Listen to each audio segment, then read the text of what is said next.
Caucus of New Hampshire. Bill O'Brien, former Speaker and House Rep from the New Hampshire State House, will be coming in after Aaron to talk to us about his bill, which I believe is HB 1570, HB 1541. Sorry, health insurance without mandates. What a concept! Neat idea. And then we'll have. You just see Ed walked into the room. Ed, welcome to our live stream.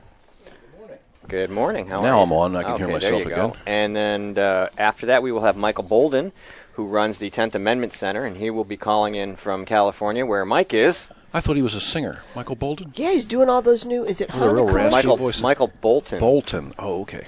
Yes, he was doing car commercials this winter. Yeah. Every time they came on, I made my wife change them. I'm just like, no. He looked like he was in pain. No, he did. He did. How'd they get him on top of that car? They must have used a crane and lifted him up there. He needs a really good band to back him up so you don't pay much attention to him. That's what he needs. That's all. Yeah. I was thinking he should maybe just start doing instrumentals. Or retire. Yeah, that would work too. All right, so Susan came with paper. So we're going to start off with some things she wanted to talk about. HB 1589, which we've mentioned on the program several times in the past. And Mine's pinker than hers is. Oh, and I don't really do pink. Do we want to talk about Skip's story? Skip learned something about what you're not supposed to do on Main Street in Concord this morning when he was coming here. Yeah, that would be. I come in from the north, so I travel past the State House going south on Main Street here in Concord. And as I have now been doing, we've been doing this from CNHT's studios for over a year now. No, not quite. Almost. It'll be, our 50th show will be April 19th. Yeah. In case you want to mark that on your calendar. We started doing the show in April. And this is the third iteration of the show, This is the third iteration of the show, and I don't know, it'll be a while before we catch up to Meet the New Press. But correct. This has lasted longer than GrokTALK did the last time we tried to do it. But anyway, please proceed with your tale. So when I go to park, the CNHT offices are on my left-hand side, so I properly signaled, and I pulled a left right into the parking spot. And then I noticed that the police car that had been 2 cars ahead of me stopped at the red light. I was going to back up because I was too close to the white line. I try to be a proper citizen and nice and all that. It's a big truck too. Yeah, it's a Tahoe. It fills the lane. But then the blue light said, "No, don't go back up anymore. You might actually be in bigger trouble." Turns out, long story short, even to go into a parking spot, you are not supposed to cross that yellow line. So for the first time in 30 years, 30 freaking years, I have a moving violation. Write it on your calendar, ladies and gentlemen. Yes, you made a U left turn. I didn't make a U left turn. I just did a left turn. And so how did the policeman get there? Did he make a U-turn? Oh, they're always looking. I don't know. I could not swear to that. But somewhere he had to turn around. But I guess when you turn the blue lights on, you can do pretty much anything. Well, you need blue lights then, Skip. Well, actually, that's a different kind of ticket for that. Yeah. Actually, the high beams on the Tahoe are blue. If you look in the front grille, they are blue, and then they heat up, they go white. But, yeah, I learned a very 3-digit expensive lesson today. Yikes. Yeah, this is Concord, New Hampshire, and Concord's always trying to improve its downtown. They have a big deal on now to do something with parking and something with vehicles downtown, traffic flow. They want to spend a lot of money they get from grants or whatever and improve the downtown, because right now all they do is bag you with parking tickets. They put in a lot of new meters. So many the last week. We had so many. We were going to paper over the old CNHT office window with the. I don't give them the yellow envelopes. They want them back. But the way Concord operates, if the city council stayed on the second floor, opened some second floor windows of the buildings in town, and shot at people with BB guns, that would almost be as much welcoming as what they've done so far. You know, they're going to remove parking places. They're going to make it, I think, one way. Yeah. There's always a bunch of plans, and they've been going on for a long time. And it's like a wavy thing. But there's really nowhere to park. It's kind of a mess. There's a big parking garage next door. Oh, yeah, all that convenient. Yeah, can you see me hauling the 6 things of equipment that I bring into all these events? Not happening, folks. You'd all be coming back up to Guilford. At the old CNHT office, Howard Dilworth and I pulled up right behind each other. We both pulled in, and it was a day when we had to put money in a meter. So I put my 3/4 or whatever, 2/4 in. He put his 2/4 in. We're upstairs looking out the window, and I'm getting a ticket. So Howard's not, right? So Howard's got 20 minutes left on his meter, and mine's out. So I ran down and I told the guy, and they got rid of the ticket. Another time I put 8 dimes, I think, into one of the meters, and the lady's giving me a ticket. So I walked up, I said, whoa, I just put 8 dimes in there. She goes, oh yeah, this one doesn't like dimes. I went, what? She goes, oh, wait. This one doesn't like tickets. Yeah. This one doesn't like dimes. And it was 1856, I think, was the number of the meter in front of the old CNHT office. But we had, Karen Testerman had stacks of them. We were going to paper like, help, in the second floor window. I still have them here somewhere. There's a rubber band around, maybe 50 or 60 of them, parking tickets here. Yeah. So it looks like I'll be taking another way into Saturday morning work for a change. Well, you can go down stores and come up and turn right onto. Go around Depot. Right. And through the alley. Yeah. And then there's places on your right.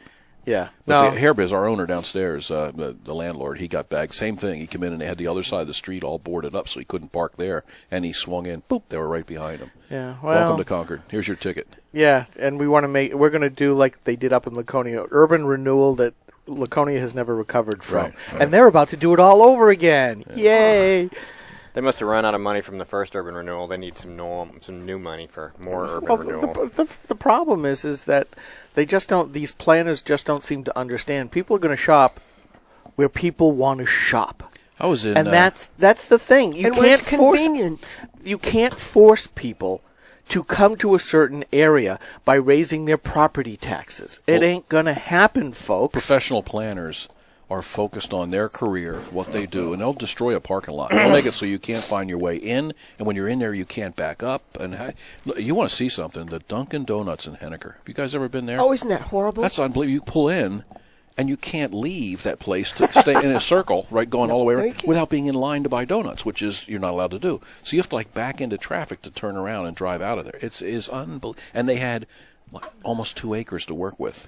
And they made the most non-functional, and these are professional planners. And most guests of these establishments want to blame the business, but they have no control over their parking spaces, their ingress and egress. That's completely up to bureaucrats and planners. Yeah, it's a mess. So yeah. So once again, we're seeing, at least here in Concord and probably up in Laconia, government who has so royally screwed things up saying, we have a massive problem, government has to fix it yet again, without going back and saying, well, we screwed it up the first time. I mean, this Henniker thing is great. If you can't even do a one business plot of land, you have no business trying to fix other things. And then we come to Granite State Futures. Yay! Here we go. Sustainable Communities Initiative by the U.S. federal government of HUD, DOT, and EPA that basically says we can, just like we're doing in healthcare, we can fundamentally transform America into what? So there's your segue. Oh, my goodness gracious. So which bill? 1589. Well, 1589. if we're talking central planning, 1589. That's 1573. 1570. Oh, you're right. That was a bill right. to eliminate regional planning commissions. Yes, Jane Cormier's bill. Jane Cormier's bill. And I'm reading my list, and I'm looking at all these. I got 7 numbers of bills here. What did Senator Phil Graham say when he came to New Hampshire to run for office? I don't remember. Your people know the House bill number. He'd never been anywhere before where people were focused on, they actually knew the numbers of the bills they were complaining about. We know the numbers, we know the sponsors, we've read the fiscal notes. And we are a bunch of wonks. We are wonks. And, people are like, when do you have time for reality television? We don't. You know what we are? We do reality. You know what we are? Yes. We're survival wonks. Basically. In more way than one. Okay. All right. So anyway, please. This segment has about 3.5 minutes left in it, and then we'll continue into the next one. But 1573, introduced by Representative Jane Cormier, Belknap 8, sought to eliminate regional planning commissions. Modeled a little bit after a bill by the late Representative Kingsbury in the last session. Let me just add that it also focuses on making all of those planning commission jobs elected. No, No, it did not. No, it did not. What it did would eliminate the commissions, and it would require planning board members. That's what I meant. Municipal planning board members to be elected rather than appointed. And interestingly enough, the committee set up 2 rooms for the hearing because, they thought maybe there were going to be a lot of people. Turns out there was a mass of people. There wasn't enough room for everybody In there. the 2 rooms, there wasn't. In the 2 rooms. They should have done it in Reps Hall? Reps Hall, yeah. Possibly, but person after person after person after everybody In the got 2 up. rooms, there wasn't. In the 2, talked about the egregious overreach of regional planning commissions, the incestuous relationship between HUD and the Nashua Regional Planning Commission and the minions of the Nashua Regional Planning Commission. And the committee sat there. Not one question was asked of the opponents. Not one. They sat there and they listened. Well, I don't think they listened. That's called total disregard. Well, complete disregard. Yep. And part of the point of this particular bill was to say that, you know what? Regional planning commissions were granted political subdivision status in 2000 by no less than David Hess. Okay? Of Attorney. Hooksett. Republican. Attorney from Has an R, whether it's Republican or Rhino or ridiculous. He's borrowing an R. I like that. Rhino or ridiculous. He's on loan. He's to the on party loan. from the Democrats. So they were given granted political subdivision status. They were allowed to incur debt, and they were allowed to open lines of credit. So that means 3 unelected people can borrow millions of dollars. Yes, and it brings to mind the New Hampshire Municipal Association, which was also granted political subdivision status, and we all know how that turned out. Yeah, they stole money. Yeah, so the regional planning commissions are thinking, well, yeah, towns vote on dues and it's voluntary. Well, the only connection that there is between municipal money dues and the regional planning commissions is the gate, what you got to pay to get into the gate. Once that's in there, the dues is on the warrant article. But once that's paid, everything else that these guys do is off the books. Mm-hmm. Oh, well, we have commissioners. Well, they're appointed. They're not elected. Right. So you've got this whole subset of government, of a sovereign government entity running amok and ruining our lives. All right, we're going to take a really quick break. Hang on to that thought. We're going to be back in 60 seconds with more on this subject. Oh, boy. Hi, this is Rich Gerard, host of Gerard at Large in the Morning, the Manchester area's only locally owned, locally operated, focused, and interested, riveting radio show, heard live every Monday through Friday from 6 to 9 on 90.7 FM WLMW, New Hampshire Family Radio, and available 24/7 live or archived at GerardAtLarge.com. Be sure to tune in. GrokTALK is 2 hours of news and opinion you could only get from GraniteGrok.com. But don't limit yourself to GrokTALK. Check us out at GraniteGrok.com. Follow us on Facebook or Twitter by searching Granite Grok.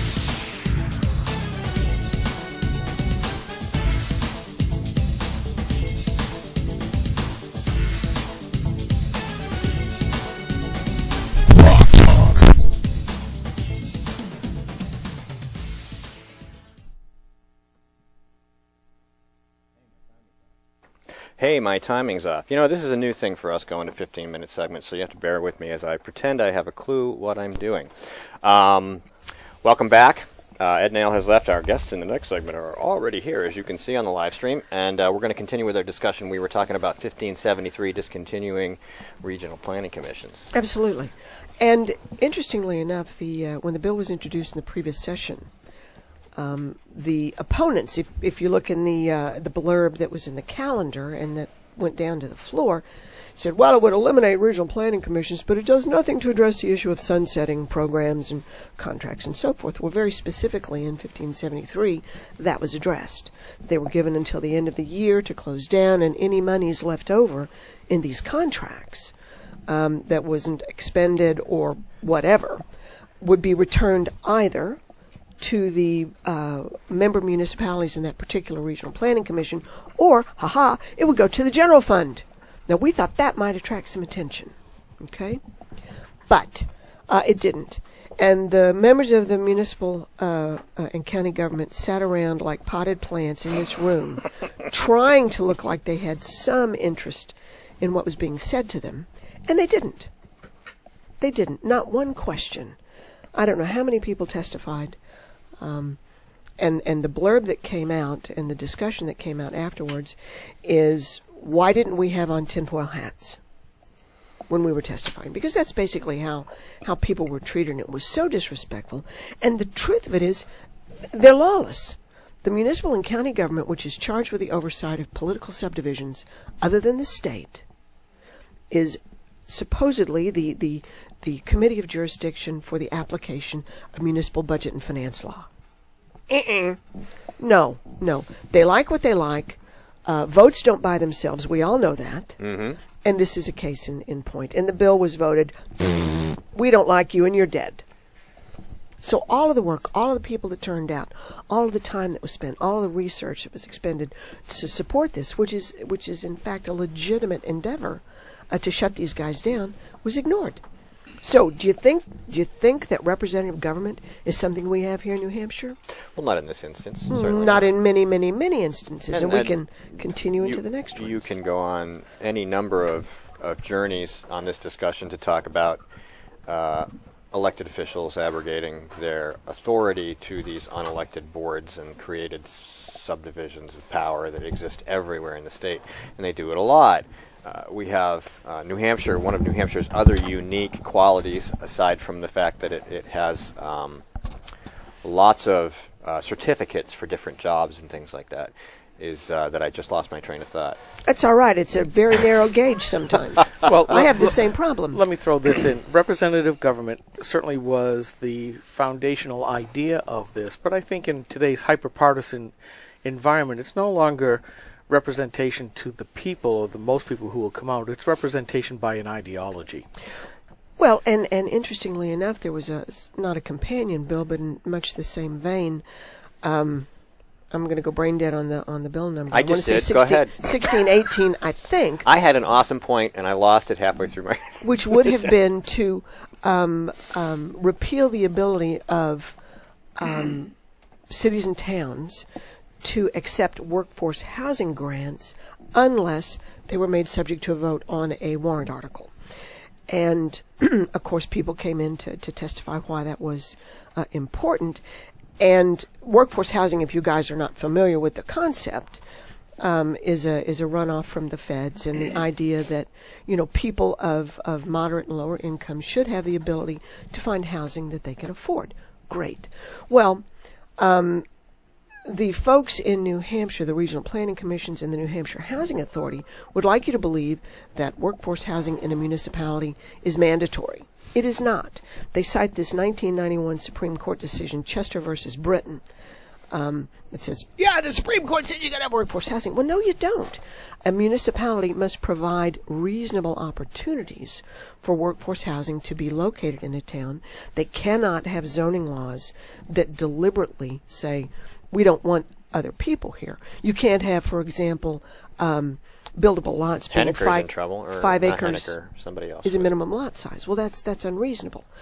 So, but the thing in 2008 that changed was if a developer comes to your municipality and says, I want to build workforce housing, and you kind of say, well, we're good. We've got our, quote, fair share. We can document that. He says, well, I think you're wrong. He can immediately appeal to Superior Court. So they come in with this threat of a lawsuit. And what town wants to go to court? I mean, really. So they end up giving in. So there's this whole carrot and really bad stick that's used on towns. Well, interestingly enough, at this hearing, after the people who supported the disallowance of these grants in the absence of town meeting, who shows up but David Juvet of the Business and Industry Association to say, we love workforce housing. What he doesn't say is there's a $1 for $1 tax credit given to developers for workforce housing that they can use over 10 years, that they can sell, that they can do whatever they want. Yeah, they want workforce housing because it's crony capitalism. It's free money. So, phooey on this. And the municipal and county. It's carbon credits for workforce housing. It's carbon credits it's RECs for RECs. Okay? if you want to think of it that way. I do. And municipal and county goes, we don't like you, so get out. You're crazy.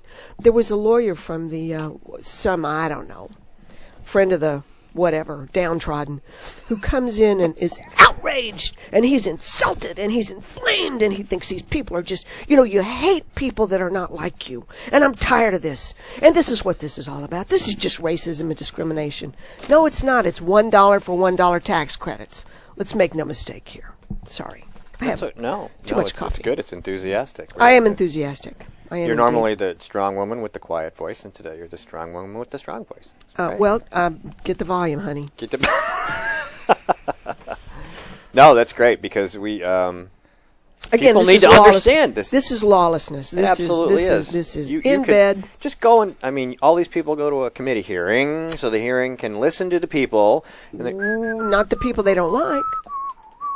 Okay, we decided. And then you've got the New Hampshire Housing Authority that's aiding and abetting with their $2 billion asset base. Mm-hmm. They're the ones that loan money for this. They're the ones that, it costs them $3 million to administer grants and subsidies. Costs them $3 million. To give away money? To administer $11 million in grants. It costs them $14 million to administer $11 million. I can do it for $2 million. I can do it for $2 million.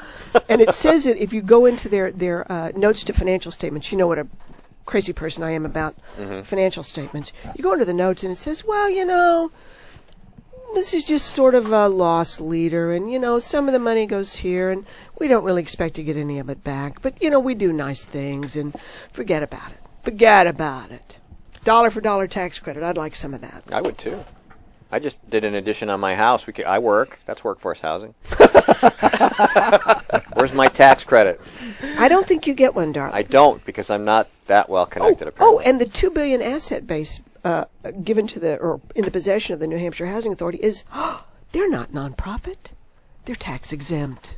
Of course. Okay, let's just make no mistake here. Nonprofit is tax exempt. If you don't make a profit, you don't stay in business. This is why these guys are tax exempt. I hate this. $10 billion in New Hampshire every year is washed. Don't get in their way. Just let her go. Come on. Is laundered this is through the friendly phrase of nonprofit. Yes. Yeah. We have a lot of that going on. Okay. Definitely. Okay, I'm done. You are. Well, we got like SB 244 real quick. We got like 2.5 minutes. SB 244 makes mental illness a crime. Okay, instead of a disease. Which, by the way, we should point out is a definition which will change to adapt to whatever person they need to remove for that purpose. Indeed. Senate Bill 244, introduced by David Waters of, I don't know, Unicorn Land, whatever. I call him David Muddy Waters. So. David Muddy Waters, I like that. Yeah, David Shallow Waters. He's Shallow Waters is even better. He's in the kiddie pool. All right. Mr. Waters, your brain is in the kiddie pool. Yes, well, Mr. Waters. And he can't be filtered out. Ooh, yeah. We could keep going on. I love this imagery, and I'm like, That's where's the squirrels? Yep, squirrel. Oh, anyway, 244, quick. So, 244 would establish the Department of Pre-Crime in the New Hampshire Department of Safety that says anybody who's been treated for mental illness or purportedly adjudicated or any number of different nice things of saying that, if you have something wrong with you, if you've been appointed a guardian, for example, like my poor mother who can't manage her own affairs has been appointed a guardian. These guys say, well, she might go and buy a gun, and if she goes and buys a gun, she's probably not going to tell that she has a guardian. So instead, we're going to report her and everybody who's had any type of mental illness to the National Instant Criminal Background Check System. Get the word criminal, okay? So even if you're never, ever going to go buy a firearm, okay, they think that by reporting people who have serious or even temporary mental illnesses, they're going to report them anyway. Pre-crime. Saves all the time at the Department of State. They just go and raid the loony bins and all these places and arrest them, and they'll never get a gun. It's just terrible. But we have a way to get you off the list. Mm-hmm. So you can hire Evan Knappen for $1,000, and he'll get you off the list. He testified in favor of the bill. I bet. That's if... Sorry. It goes back to the other segment of... Seems like government has become nothing but crevices and crannies and nooks for crony capitalism and rent seeking. Yeah, everybody is a criminal until proven innocent. We're very rapidly getting to that point because with the massive databases, if they don't like you, they will find a crime because you break 4 or 5 every day. Absolutely. Hey, That's segment one. I'd like to thank Ed and Al for sitting in. Susan, of course, will be with us for a little while, yes? Line me up. All morning long. All right. She'll be sitting in for Squirrels! Aaron Day's in the room, and we'll be right back with him to talk about whatever it is we're going to talk about next. Like, remember what we said. This is brainstorming in an old colonial tavern with a roaring fire in the corner. That must be Ed, because he's back behind the camera. So, Where's the mead? This is GrokTALK. We'll be right back.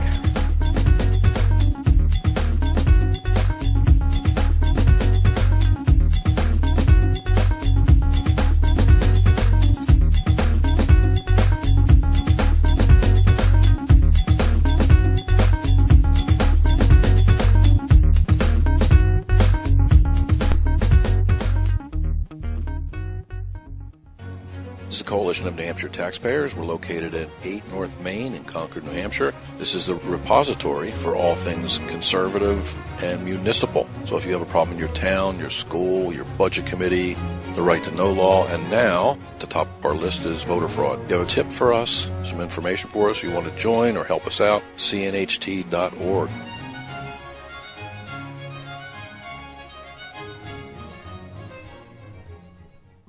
The Center for Redress of Grievances, LLC, was established officially November of 2012 for the purpose of becoming a media outlet for those individuals who believe and have documentation that they've been unjustly treated by local, state, or federal government agencies. Our mission is to document their stories and to get them out to the public. By collecting and organizing this data, the Center for Redress will be able to better show the public and our legislature that there are issues with some of our government agencies that may be widespread and need to be addressed. Although we are not a nonprofit, we do provide all of our services at no cost to our clients. All of our services may include screening interviews, documentation gathering, audio-video of court hearings, and production of Speak Up, which is our television show. We're funded exclusively through sponsorship of Speak Up and our advertisers on our website. We hope to help those individuals who, with well-documented stories, need to be heard with credibility when the other agencies and media sources turn a deaf ear to them. You can go to our website at www.centerforredress.com and check us out. Anything you would like to donate is truly appreciated, and we will put it to good use.